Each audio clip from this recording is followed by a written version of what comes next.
नमस्कार, मी Vrushali Patil 8 PM special रिपोर्टमध्ये आपलं स्वागत करते। 4 दिवसांआधीच जरांगे पाटलांनी उपोषण सोडलं आणि वाशीतला आरक्षण मोर्चा माघारी गेला। पण आता जरांगेंनी पुन्हा आमरण उपोषणाची घोषणा केली। 10 फेब्रुवारीपासून आमरण उपोषण सुरू करणार असं जरांगेंनी म्हटलंय। पाहूया।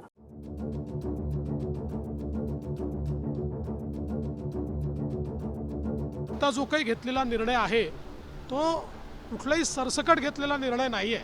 पण साहेब आहेत ना, ते तर मान्य आहे ना। बस मग पुढचं बघतो मी नंतर। उद्यापासून जर त्याची अंमलबजावणी सुरू नाही केली तर 10 फेब्रुवारीला अंतरवाली इथं मी त्याची अंमलबजावणी व्हावी म्हणून कठोर आमरण उपोषण सुरू करण्याचा आज निर्णय घेतलाय। सगळे सोयऱ्यांवरून सरकारनं काढलेल्या अधिसूचनेची तत्काळ अंमलबजावणी करा, विशेष अधिवेशनाद्वारे कायदा करून आरक्षण द्या, या मागणीसाठी पुन्हा एकदा जरांगे पाटलांनी आमरण उपोषणाची घोषणा केली आहे। 10 फेब्रुवारीपासून आमरण उपोषण करणार असल्याचं जरांगे पाटलांनी म्हटलंय। सगळे सोयऱ्यांच्या अध्यादेशाचं कायद्यात रूपांतर 15 दिवसाच्या वेळेनंतर आपण कायद्यात रूपांतर अधिवेशन त्याच वेळेस घ्यावं किंवा त्याच होत्या 15 दिवसाच्या वेळेसच आपण विशेष अधिवेशन बोलून त्याचं कायद्यात रूपांतर करावं। जर आपण तातडीनं उद्यापासून जर त्याची अंमलबजावणी सुरू नाही केली तर 10 फेब्रुवारीला अंतरवाली इथं मी त्याची अंमलबजावणी व्हावी म्हणून कठोर आमरण उपोषण सुरू करण्याचा आज निर्णय घेतला आहे। विशेष करून माननीय मुख्यमंत्री साहेब आणि दोनही उपमुख्यमंत्री साहेब आणि सरकारला, राज्य मंत्रिमंडळाला माझी विनंती की आपण जो काल सगळ्या सोयऱ्यांचा परवा अध्यादेश राजपत्रित अधिसूचना काढली त्याची तातडीनं अंमलबजावणी करायला आपण पाहिजे, कारण प्रमाणपत्र वाटप सुरू व्हायला पाहिजे, ते झाले नाही। जरी आपण हरकती मागितल्या असल्या तरी हरकतीपर्यंत त्याला तुम्ही अंमलबजावणीचा तातडीचा दर्जा देणं आवश्यक आहे। आरक्षणासंदर्भात सगळे सोयऱ्यांवरून सरकारनं अधिसूचना काढली आहे, पण त्या अधिसूचनेला अजितदादांचे मंत्री भुजबळ आणि भाजपचे केंद्रीय मंत्री नारायण राणेंनी विरोध केलाय। मात्र ही अधिसूचना म्हणजे सरसकट आरक्षण नाही असं फडणवीस म्हणाले। त्यावरून जरांगे पाटलांनी तुमच्याच त्यावर सह्या आहेत असं सांगून पुढे बघतो असा इशारा दिलाय। आता जो काही घेतलेला निर्णय आहे तो कुठलाही सरसकट घेतलेला निर्णय नाहीये। ज्यांच्या एंट्रीज आहेत त्यांना सरळतेने कसं मिळेल सर्टिफिकेट, एवढाच हा निर्णय आहे।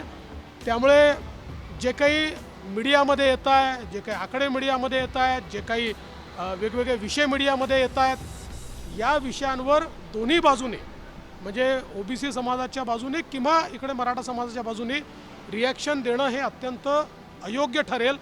पण साहेब आहेत ना, ते तर मान्य आहे ना। बस मग पुढचं बघतो मी नंतर। एकीकडून आम्हाला तुमचा माणूस तुमच्या सह्याचं पत्र देतोय, त्याच्यावर सही आहे का नाही मी आणखीन कोणाकोणाचं बघितलं नाही, पण लय मोठ्यात मी बघतो त्याच्यावरती। आणि तुम्ही दुसऱ्याच दिवशी उगवून द्यायचा दुसरा दिवस आणि तुम्ही म्हणत मी केंद्रापर्यंत जाईन। म्हणजे काय, मराठ्यांची गरज नाही तुम्हाला, एकाच ऐकून तुम्हाला मराठ्यांचं वाटोळं करायचं आहे। आणि ह्या कायद्याला महाराष्ट्रातल्या मराठ्यांना पुन्हा सांगतो, गैरसमज नको, कायद्याला कोणाच्याच याने काहीच होत नाही। फक्त 2 स्टेटमेंटबद्दल हे वळणावर नीट आणण्यासाठी की 10 तारखेची घोषणा करावी लागते मला, मी केली, आता मी मागं सरकार।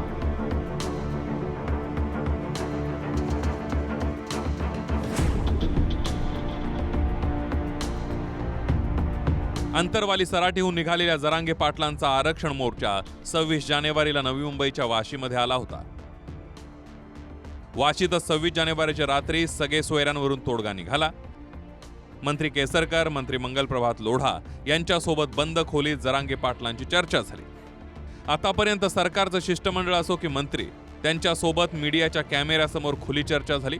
मात्र वाशीत झालेल्या बंद खोलीतल्या चर्चेवरूनही जरांगे पाटलांनी स्पष्टीकरण दिलंय।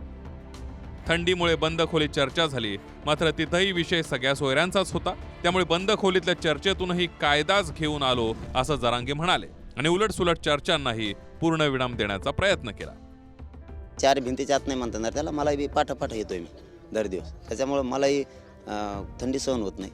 मग आताच चर्चा करायचं होतं आम्ही त्यात, परंतु बाहेर येऊन लगेच समाजाच्या पोराला सांगायचं होतं असं ठरलं। पुन्हा आज जायचं, पुन्हा समाजाच्या पोराला सांगायचं होतं असं ठरलं। परंतु 4 भिंतीच्या आत सुद्धा विषय सगळ्या सोयऱ्यांचाच होता। बाहेर सुद्धा मराठ्यांसाठी कायदा पारित व्हावा यासाठीच होता। व्यासपीठावर पण ते मराठ्यांना माहिती होतं 4 शब्द आहेत, चारही शब्दासाठीच आमचा प्रयोग सुरू होता. मग आत असू नाहीत बाहेर असू. आज जरी बोललो तरी कायदाच घेऊन आलो. जर आत बोललो नसतो, समजा बोललो आणि मग मी जर वापस आलो असतो 4 भिंतीच्या आत, तर मग म्हणायचं ह्यो गद्दार आहे. कायदाच घेऊन आलो ना. 4 भीतीत राह, नाही तर 5 भीतीत राह. कायदाच घेऊन आलोत ना. मग पळून निष्ठून गेला, मग म्हणायचं यांनी गद्दारी केली. तिथंच आहे. सगळ्यासोबत आलो, सगळ्या ओपन. परत व्यासपीठावर बी सांगितलं मुख्यमंत्री साहेबांनी 2 उपमुख्यमंत्री जबाबदारी ही कायदा टिकवण्याची. बोलायलाच अपमान झाला नाही पाहिजे. हे बोलला नसता म्हणून 4 भीतीच्या आत काही खाल्ल्यावर.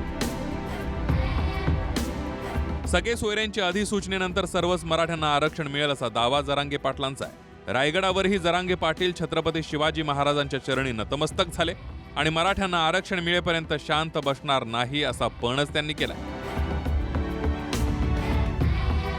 तर भुजबळांपाठोपाठ आता काँग्रेसचे ओबीसी नेते आणि विरोधी पक्षनेते विजय वडेट्टीवार यांनीही अधिसूचनेला विरोध केलाय. मुंबईत वडेट्टीवार आणि ओबीसी नेत्यांची बैठक घेतली आणि भुजबळांच्या भूमिकेला समर्थन देत असतानाच छत्रपती संभाजीनगरमध्ये 20 फेब्रुवारीला ओबीसी सभेची घोषणा केली आहे. महाराज यहाँ ने ओबीसी को खत्म किया जा रहा है. ये जो है मराठा समाज को जो 4 आयोग ने कहा कि ये पिछड़े नहीं हैं, सुप्रीम कोर्ट ने कहा ये पिछड़े नहीं हैं, उनको बैकडोर एंट्री से सारे लोगों को जो घुसाया जा रहा है ओबीसी में, इससे ओबीसी का आरक्षण मारा जा रहा है. भुजबळांच्या भूमिकेच्या संदर्भात आज ओबीसीची भूमिका जी मांडत आहेत, ज्या पद्धतीनं मांडत आहेत, ज्या पद्धतीनं ओबीसी समाजावर अन्याय होताना दिसतोय, त्याला माझं समर्थन आहे आणि मी नक्की त्यांना समर्थन ओबीसी म्हणून देणार आहे. ओबीसीमध्ये मंत्रिमंडळामध्ये तुम्ही पाहताय किती ओबीसी चेहरे आहेत आणि आहेत तर अनेक जण शेपूट घालून सत्तेची खुर्ची उभवत आहेत.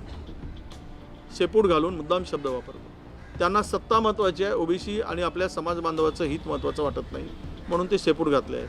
ते गुन्हे जायला तू जा म्हणतो कुठे जायचे बाकीचे नाही पायावर दगड पाडून घेणार. कारण त्याने आता डबल चॅलेंज केलं ना. मी सगळं ओबीसी आरक्षण चॅलेंज करीत असतो 27% देशातलं. आणि त्याच्यासाठी सगळ्या गोरगरिबांची वाटोळी करायची आमची इच्छा नाही. गोरगरीब ओबीसी बांधवांनी त्याला समजून सांगावं ते राजकारणी फायद्यासाठी गोरगरिबाचा तो वाटोळ करेल.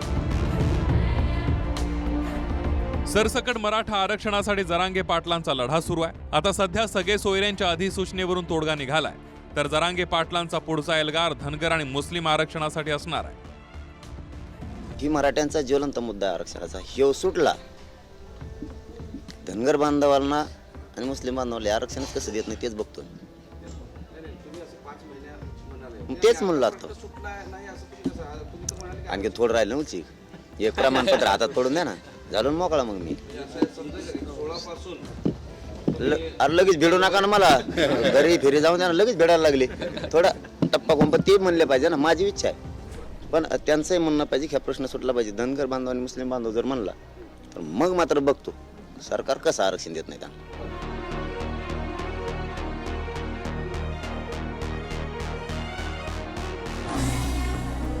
रायगडहून सागर सुरवसेसह अक्षय मंकनी, TV9 मराठी, मुंबई.